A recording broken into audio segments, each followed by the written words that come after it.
You're kind of setting yourself up for failure, I think, if you think you can achieve perfection, because the more you lose, which I think is really healthy, you realize that it's actually part of the process. And that's the more attainable goal. I think it puts a lot of pressure on ourselves, like to want to be perfect. And so growing up, I felt like I needed to be perfect too. And there's like, you set these standards that sometimes are, you know, when you realize as you get older, they're unobtainable.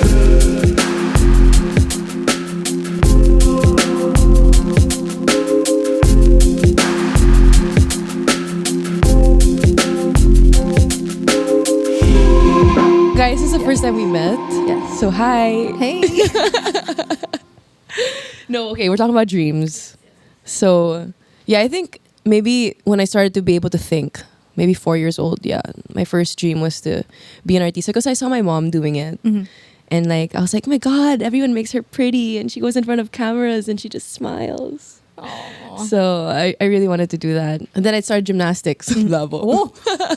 You can't be an artist, so let me just tumble. I know, yeah. I started gymnastics when I was 3, and then my dream became I want to compete and I want to win and I want to be super flexible and do all these jumps and stuff. So definitely shifted really quick. So you wanted to be an athlete ever since you were a kid, basically. That's being a gymnast is an athlete. Like I have so much respect for them, like their flexibility, their strength, and so I think it was in your head ever since you were younger, you know? Actually, my parents put me into ballet first. Oh. And I was too malikot, apparently. Like, I was... So gymnast is yeah, perfect. They were like, yo, you don't fit in here. my teacher would be like, oh, Hannah, we're not doing cartwheels right now. And I'm like, oh, man. So... yeah, when I was younger, I just asked her, I was like, can I do something else? Like, can I do gymnastics instead if I can't? Because I couldn't like stay put and to be so poised and stuff. They're very like, prime. Yeah. What is it? Prim proper? Prim and proper. Prim proper, yeah. Yeah, so I was placed into there. But have you played basketball all your life, or was that a dream ever since you were young? So my dad got me into basketball at a young age. We would like watch basketball, like NBA games. We went to Warriors games growing up because I'm actually from San Francisco. Oh, okay, born and raised there. So I was exposed to basketball at a young age from him. And I didn't really have a dream to play basketball. I just knew that it was something that I loved to do. Yeah. And I don't know if it's my memory declining because I'm getting old, but like I can't remember like what I wanted to be when I was younger. I just remember just trying to do everything that I could, basically. Whatever interested me was something that I pursued. Yeah. So I guess at that time when I was younger, I played basketball, and that was something that I just fell in love with. And it was just, I guess, with basketball, I didn't see a future in it in the US because I was short and I was Asian, and there wasn't a lot of representation at that time. Wow. So I thought after high school, after playing basketball, I was just going to stop. But I ended up coming to the Philippines and playing basketball for Ateneo. So there you go. Yeah. That was so my... cool. Yeah, and I think as kids, you don't really think about what am I going to be doing in the future. Like, we don't really have the concept of future so much, but we just like keep on doing the things we love. Yeah. Because also when I look back, I don't really think I was like super conscious about I want to do this in 1 year or in 5 years. It's just kind of like, I like this. Okay, and I like that. And I like this. And then you like kind of chase after that, you know. So that's really cool though that your love for basketball has sustained since you were young. Yeah, I'm very lucky, and I'm also very lucky of the places that it brought me. It brought me to the Philippines, but it also allowed me to compete for the national team. And but you are Filipino. Yeah. Okay. I'm like basically full. I'm only 1/8 Chinese. Oh, got it. Yeah, I know, but I look full. I know, but yeah, I'm pretty much full Filipino. Has the dream ever shifted? Like, have you ever had desires to be like, oh, maybe I want to like deviate, try another sport, or dabble in another industry of some sort? Another thing that I'm really passionate about is music. Oh, really? Yeah. So like singing or producing? Producing. More so producing. Oh. My parents put me through piano lessons and then violin, and then I picked up guitar and bass like on my own. So music has always been another passion of mine, and it's hopefully something that I could still turn into a career after this. Wow, that's so cool. Yeah. So you sing too? And I mean, you have to. A You're little bit, a Filipino. little bit. Yeah, but I don't have the. Everyone expects me to sing, right? Yeah. But I don't have that karaoke voice. Like I wish I could. Yeah. I wish I could go sing a Whitney Houston song, but I can't, obviously. So, but I like to sing like soft songs and stuff. Yeah, I agree. And I think in the era of like Claro and Gracie, like Yes. it's allowed. Bedroom Or pop. Billy, Yes. bedroom pop. Yeah, I Yes, understand yes. because I did have like a 1-2 year run of trying the singer songwriter route, and I was really empowered by those artists. And I was like, okay, wait, in the Philippines, it's okay also like if you can't belt. Yeah. So, Exactly. well, I'm excited to see Oh, your album. girl. It's gonna be like Maybe the when I turn- background music of your Yeah. games next time. Maybe when I turn 30, that'll be my next project in life. Yeah.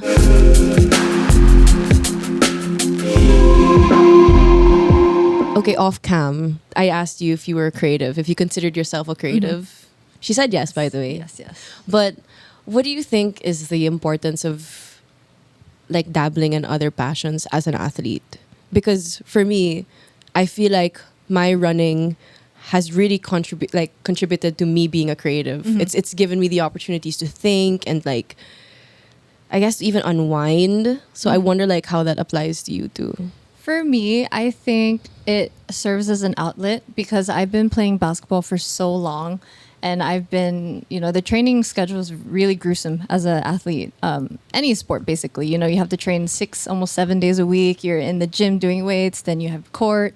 So for me, like having some sort of outlet, whether it's making music, whether it's shooting like cinematic content or just like doing something creative, it gives my brain kind of peace in a way, but it also like stimulates me and stimulates the other parts of my brain. Yeah, so it's like I feel alive again. Yeah. And I love the challenge of doing something new creatively, and that's why I think like I can't just be a basketball player. Like I have to do music, I have to make content, I have to do all this stuff that like makes me happy and like stimulates my brain because it's nice. Yeah, and it kind of feeds into like you being a basketball player too, right? I think it enables you to love it again also when you step out. Oh yeah, definitely. Right? There are some moments where I think like, oh, am I doing like too many things that I'm robbing myself of like being good at one thing or something, right? Because there's this idea that you should have a niche and you shall dial down and stuff. But like you were saying, if we have brains like ours, like is it actually counterproductive to focus solely on one thing? Yeah, but I love being nicheless. I love that word. I love being nicheless. That word. I don't like being boxed into like one category. Like I want to be known as someone who does so many things. That's interesting. Yeah, because naturally I'm like that type of person who does a lot of things, but there is sometimes a desire of mine to like, oh, but what am I like really? Like, am I a master at what? I'm not really sure, but then maybe there's also a beauty in that. And maybe there's just like different types of people that have different ways of being great at one thing. For sure. Like aside from running, like what are you passionate about? Like what stimulates your brain? Everything. Everything. ADHD. Everything. No, it differs from season to season, I think. Depending on novelty. Yes. Like something becomes novel to me, then I kind of pursue that. At the moment, it's running. It's always really been creative expression, whether it's in the form of podcasting or videography or writing.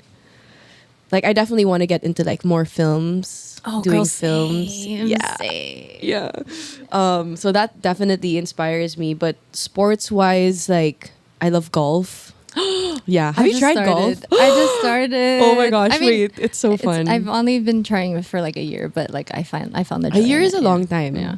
But I don't get to like do lessons. I just go to the driving range and I just hit balls. But yeah. Yeah. So I think golf is nice because it's just such a different cadence from running. Because running is like like continuous and whatever. Golf is like hit and then rest and then hit. I just love it. And No, it's same. so long. I feel the it's same like, way. Yeah. It's like 6 hours or whatever in the golf course, and you can wear a nice outfit and you're not bang it when you're playing. I don't know. When I run, it's like you know? Yeah. Girl, when I'm playing basketball, my face is like, like all of the photos, yeah. I'm like, the cameras, can you just please, you know? Because That's like how photos I of feel. you. Like I never get cute pictures in basketball. Like I'm always like, you know, like Yeah, but golf, you can be like, yeah, right. you know, Prim and proper. Yeah, prim and proper. Yes, Oh my yes, gosh, yes. maybe it's a nod to what I couldn't do when I was younger.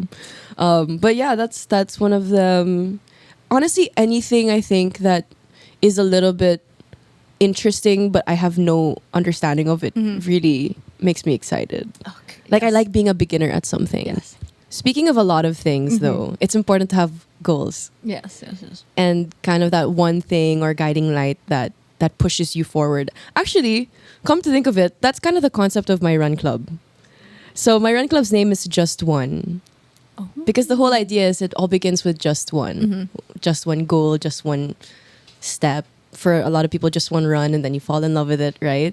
So I wonder, like, for you, is there one holy grail guiding light goal that has allowed you to pursue your career in basketball as long as you have, or maybe in other parts of your life? When I was thinking about the concept of a holy grail, I couldn't think of one thing that I was working towards. It was more of I just want to keep doing what I love doing and see where it takes me in a way. That was my perspective. Like I had growing up, I had no expectations again of playing basketball like past high school. So when the opportunity presented itself to play in the Philippines, I took it and not knowing where it would lead me. And then it led me to the national team. And then it led me to things that I never imagined that I would have accomplished in my life or like done. So in a way, I thought of my holy grail as something that came back to me, like a full circle moment that I wasn't looking for, or like I passed the idea up about it.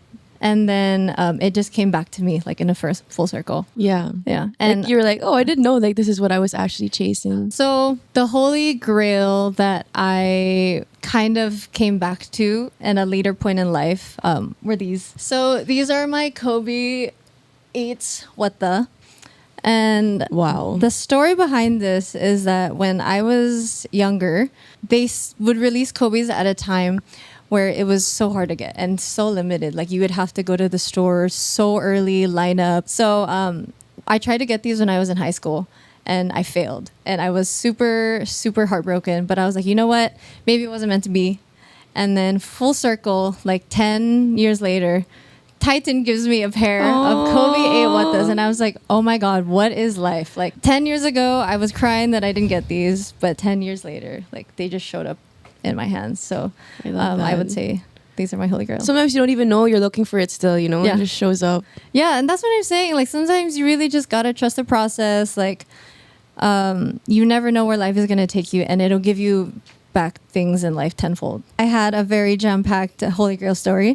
What is yours? It's Okay. your turn to tell me. So I was thinking about this. Actually, in the same way, I don't have like one thing that ever since I was a kid, I was like, or at least one thing. But when I look back, mindset wise, it seems very the same. So my holy grail, I think, or what I've been chasing, even unknowingly, subconsciously, is perfection. Oh, girl. Yeah. That's loaded. Yeah. So I realized that as a kid, not necessarily because my parents kind of like expected me to be perfect, but because like they really made me feel like I could do anything in the world, you know? So they just gave me this like huge confidence to be able to like go after things and unapologetically like work towards, you know, big goals. I think when I was a kid, I really thought, I should just be perfect. Like I should just do what I can to like be the best, you know? And starting gymnastics at a very young age, you're already like quantifying every action. Yeah. Because everything is considered like either a plus point or a deduction. Yeah. So I feel like that's kind of the way my brain very early in life yeah. looked at success, was what I did like a 10 on a scorecard, you know, or was what I did like a deduction. So it's really interesting actually looking back to see how that mindset has also like trickled into like the rest of my life. You know, the way I operated at school, looking at grades, like I was always kind of looking for someone to be like, how was that, guys? Like, can you quantify that? Like, did I do it right? Did I do it well? But I don't think it was a negative thing. I think it was something that showed me that hard work was necessary to do good things. And if you wanted to win, I guess in life, just in general, it didn't happen by accident. You know, so very early on, I knew what I wanted, which was maybe like to be on a podium or to get that trophy or to cross the finish line first. And I had the idea that I had to work hard to get it. But as I matured, I think, especially like in high school and also doing sports in school, different sports in school, that I wasn't good at. We didn't have gymnastics in high school, for example. Like we had swimming and football and all these things. And I joined these sports as like a newbie. Like I said, I like novelty, right? Something different. So I think when I got older, I realized that not necessarily perfection, because nobody can reach perfection. That's unattainable, right? But progress more so, I think. It kind of shifted into that whatever I can do to improve, that I think is my holy grail now. It started with perfection, and then as I got older, I realized that that's probably really bad to think that I can attain it, and you're kind of setting yourself up for failure, I think, if you think you can achieve perfection, because the more you lose, which I think is really healthy, you realize that it's actually part of the process. And that's the more attainable goal and the more, exciting goal also. Because, you know, there are certain things that you don't win at. For example, if you do pottery, like you can't win at pottery, but you can progress. You know, or like even, like in music, like you can't win in music, but you can progress.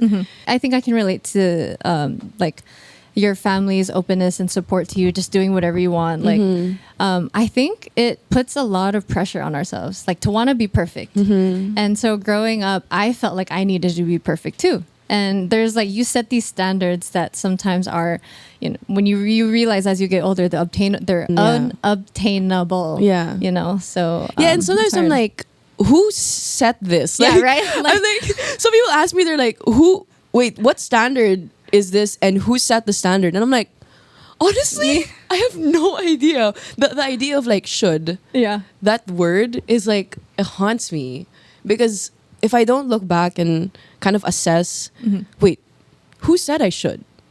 Like, why should I? Like, wait, why am I putting all this pressure on myself? Exactly. Wait, I can take a step back. No one's chasing me. No one's telling me that if I don't achieve this, then therefore I'm not worthy or valued, you know?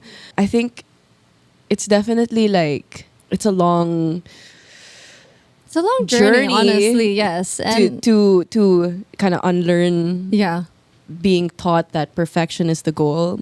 But honestly, it also gives me a lot of peace knowing that I can't attain that, you know, because it's my reminder that like I'm still human. I agree. And like faith also has played a big role in my life. And as an athlete, you know, a lot of people say, because I do marathons, on the 38th kilometer, nobody's an atheist anymore because you got afraid of something, you know. But like I think knowing that God made me not to be perfect, but to just be like the best you, I can be. Yes. And He loves me whether I'm imperfect or whether I'm perfect. Like I think that releases me from that pressure to chase something that can't be achieved. You know, that's His role, to be perfect, and for me to be imperfect. So I can kind of like we can chill, rest in that, you know? You know? So but younger Hannah didn't know that. Me too, girl. Me too. But progress is always the goal. And I tell myself, like, one of my favorite, I guess, lines for myself is onwards and upwards. Like, as long as I'm going onwards and upwards, like, we're fine. You know? Not perfect, but not every day has to be a good day. You know, sometimes you need bad days to realize, oh, like it's not actually that bad. And your 100% is different every day. Right? Like one of the catchphrases I use in my run club is like, we're just trying to get 1% better every day. Like we don't have to always be like 100% better every day, because Yeah, I don't know. We're so human. And I want to quote my friend Monique Del Carmen. She said, kahit 0.5% lang per day, okay lang. yeah, that's still As progress. long as there's progress. Yeah, and you know, sometimes progress is being static. Yeah. Like sometimes being like bed rotting is what you needed Yes. at and that that's your moment. 100% for the day. You know? Exactly. Yeah. 8.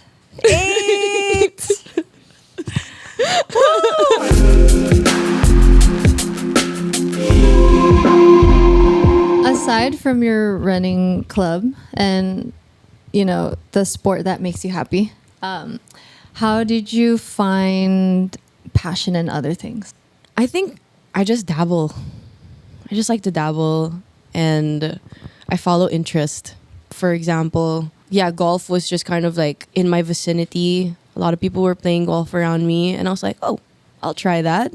You know, it's like a shared curiosity. I don't really think I look for success in the things I'm doing. Sometimes it just accidentally comes, you know, but I don't do it because I want to be successful at it. I think I'm just blessed that it just so happens that the things that I love to do have brought me opportunities and have also made other people, I guess, like my subscribers or my followers excited too. I think they just like seeing me try different things and, you know, I kind of do it for them. I'm like, "Hey guys, let me scope it out, you know, let me try the hobby and then you can come try it with me." I think that's what running was for my followers, because when I started training for my first marathon, people kind of were like, "Okay, let's see what it actually takes to do that." And then from there, they felt more confident to try it with me because they saw me do the process first. So yeah, honestly, I'm just out here trying new things. How do you get trying new inspired? Things. Like, how do you like find the inspiration to try out different things? For me, when I recently started doing cinematic content, and like I would see it on TikTok, and so my TikTok feed got curated, right? Yeah. And so then I was like, I want to do this, I want to try this, I want to see if like how I can do this and how can I do it like in my own way and add my own personal likings to it. I think play excites Playing me. is important. Yeah, Yes, when it's I'm fun. not confined to like, here's the deadline, here's the brief, here's how you have to do it. Like just kind of experimenting and coming up with a concept in my head and trying to see myself express that in whatever shape or form it is. That I think that really excites me. I love movies. Ooh, Yeah, yes. I feel like movies allow me to place myself in situations I've never found myself in. You know, it's kind of my opportunity to travel, not just different places, but different personalities, different characters. So whenever I watch movies, I think that really opens my mind to what's possible. And also because I'm just really into filmmaking, so it shows me just the possibilities. I think just expanding my worldview shows me all of the things I don't know. And that honestly, that's exciting for me. Now that I think of it, like that's really what excites me, like Traveling. exploring the unknown. Oh yeah. That's good. Exploring the unknown and then sharing notes with my followers of what I learned there. That's, I think, my content in a nutshell. Yeah. Yeah. And I think this is the second time you mentioned filmmaking. Is this something that you possibly want to do in the future? Like, It is something that I Full-time? am dabbling Yeah? in. Yeah. And like, would you do you have like a dream to make a movie, like, or a short film? yeah, that Yeah? would be, That's a that goal? would be the case. Yeah, definitely. Direct. Oh my gosh. I hate that word. I don't know if I can do that. Direct. You know, I think they honestly just say that because they don't know the name of the director. But- No, but yeah, I think because it's just in some way it's just it's a higher production value of the things I already do. I'd like to I like think that, yeah. because I already script my content, I already shoot, I conceptualize, you know, and I come up with these scenarios and I'm the actor. So that's kind of what I do already at a small scale. So I sometimes imagine, like, with a bigger budget, with more space to play, with more inspiration, how far can that actually go? And back to like our concept of progress, right?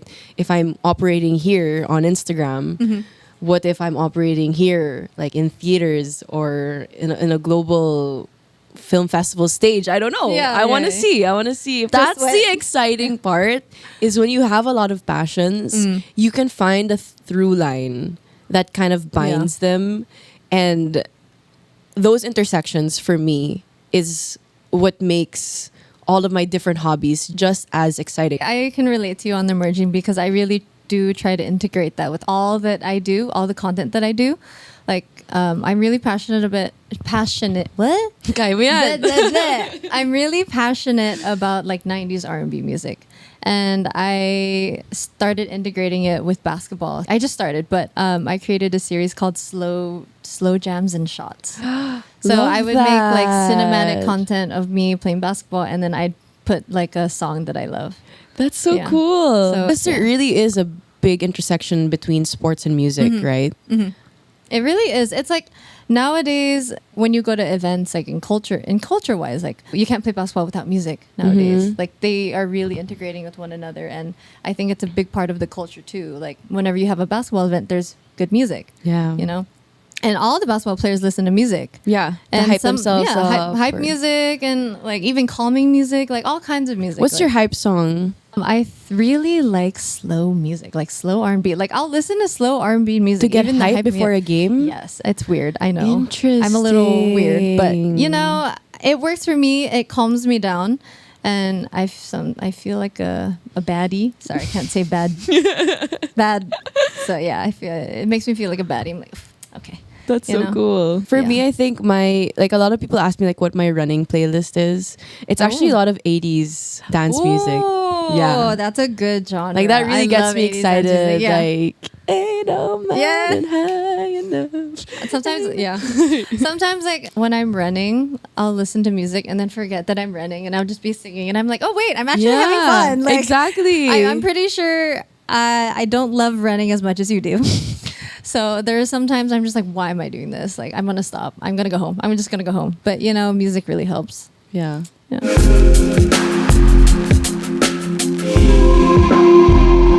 What would you say is your sports community?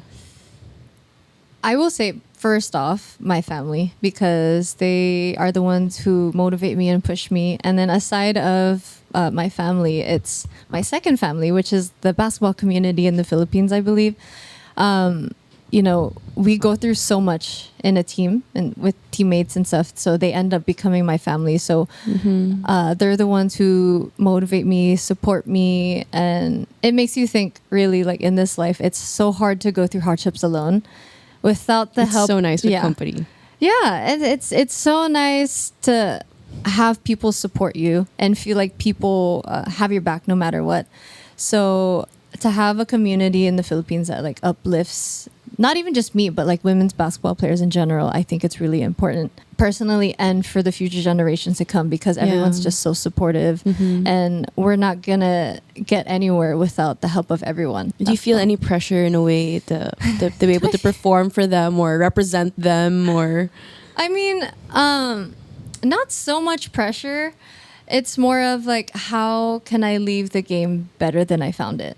Yeah. That's so good. So it's like, I want to leave in a positive impact. Obviously everyone wants to, Yeah. but it's like, I feel like I'm still figuring out how. I don't feel like I'm there yet, that like I'm someone to super look up to, but I hope that within these next couple of years that I can, you know, find some sort of message or whatnot to kind of help inspire. Yeah, and I feel like in some way, like I feel this with my run club, they're like just a big accountability group. Yeah. That's really what it feels like. Like when I'm slacking, I'm like in bed and I don't want to work out. I just like people are counting on me. I have Do you have Strava? Do you like? I do have I feel like Strava. there's so much pressure. But I'm private Oh, because See, maybe I'm yeah, like a private. I don't. I feel like I already have a lot of pressure from the get go already. Yeah. I don't need people to see my stats. The first time I only once in my life revealed my Strava stats. Can you believe that? And I'm actually I very post surprised. all Yeah. of my I'm like, running "Damn, around. really?" Yeah, because I also think I don't want people to compare themselves to me.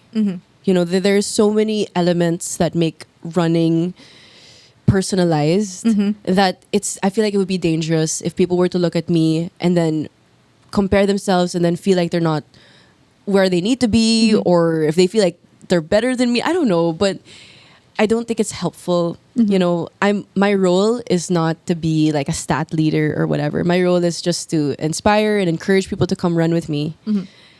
And whatever pace that is, it's welcome.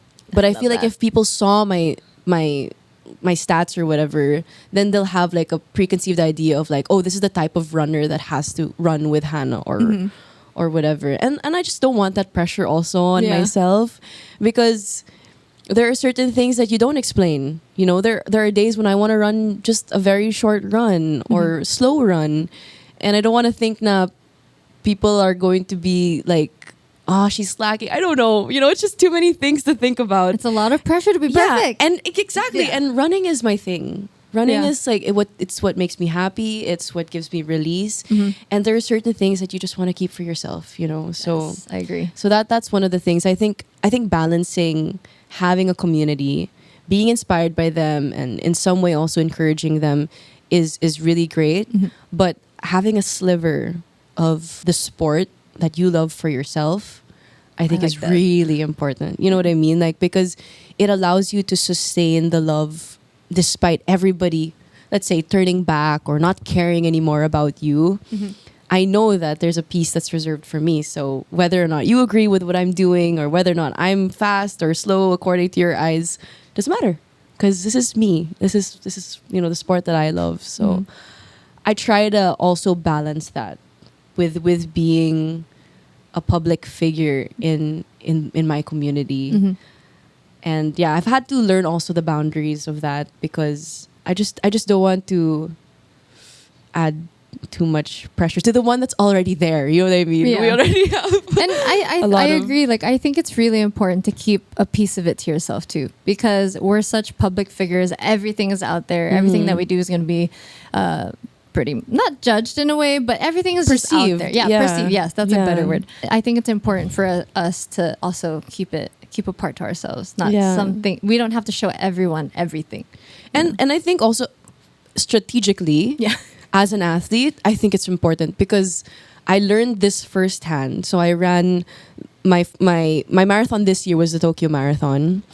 And my marathon this year, as if there's one every year. Let's see, But towards the last 2 kilometers, I really had a super hard time because I felt alone. And I was so used to people running beside me, encouraging me when I felt low, giving me advice when I was already, because there's a point in a marathon where your brain kind of turns away from you and just says, you know what, you're not listening to me, I'm telling you to stop running, but you're not gonna stop running, fine, I'm just gonna shut down. And you really feel like, why am I doing this? And that's me after the first kilometer. Girl. So you understand. Yes. So I was there, and I realized that, oh my gosh, I have been running too much with too many people. That when I'm alone, I can't pull myself out of the rut.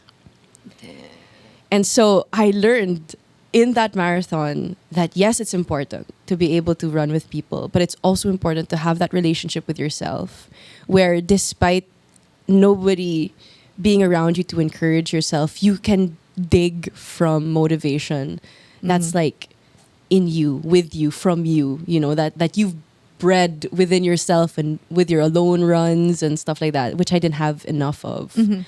So yeah, it was actually like a lesson that I learned the hard way, because the last 2 kilometers were just deadly for me. And it's funny, you're surrounded by so many people, right? Yeah. But you're all going through it alone. There comes a time where it's really just gonna be you in the road, or maybe you in the ball. Yeah. That you're gonna have to answer for yourself, you know. Yeah. It's very important at the end of the day that you know how to be alone with yourself too. I think that's really important in life. Like, yes, it's really nice having a community, having that support system, but sometimes like you also have to listen to yourself and be there for yourself. And I think it's also like being in tune with your body and your mind with the sports that we're doing. Like, you know, it's really important too. Yeah. Like the mindsets behind it and stuff, it can't all be shared. And honestly, not even just like being athlete and everything that we do. We're niche lists, yes. right? And everything that we do, it's important that we, stay true to ourselves, be there for ourselves, because at the end of the day, we're also representing ourselves. And We can only ever show what we have yeah.